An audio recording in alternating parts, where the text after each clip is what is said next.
Dwi yma'n ardal Pistyll I amlygu'r cyfle I ddod â superfast broadband neu band eang cyflym iawn i'r ardal.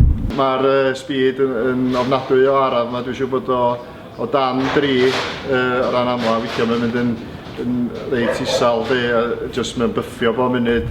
Os y dyddi yma, mae gymaint o bobl o client a ben ni'n gael yma yn gwneud I gwaith yn yma'n iawn, byddai'n ei gwyliau.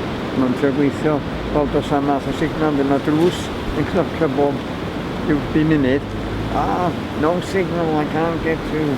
So, os bys ni'n gael gwrdd y problem yna, os yn creu lot o ddaioni, os o hefyd wrth gwrs yn nid jyst yn lles I busnes ni, busnes i'r ardal yn gyffredinol. Weithiau dwi angen ffeindio rhywbeth illa am rhyw gar neu ffeindio rhyw bart rhywbeth ar eBay neu rhywbeth yda. A mae'n cymryd amser I gael, am bod y speed mor slow mae'n cymryd amser I connectio fyny.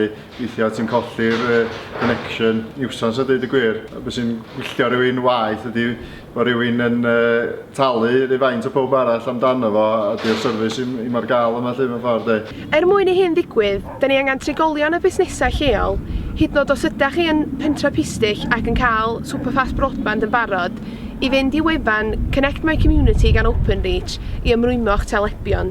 Mae'n bwysig dangos i'r llywodraeth ac I rhywun arall sy'n gwrando y pwysigrwydd o gael y cysylltiad I mewn i'w tai nhw I busnesau ac I tai prifas.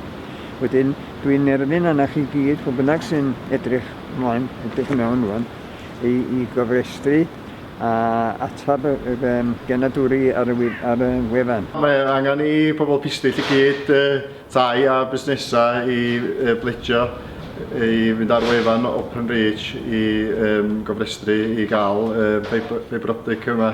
Os ydych chi eisiau ardal Pistyll fod yn ardal cyflymach, os ydych chi'n drigolyn neu yn fusnes lleol, mae'n bwysig I chi fynd I wefan Connect My Community gan Openreach cyn gyntad a phosib I ymrwymo'ch telebion.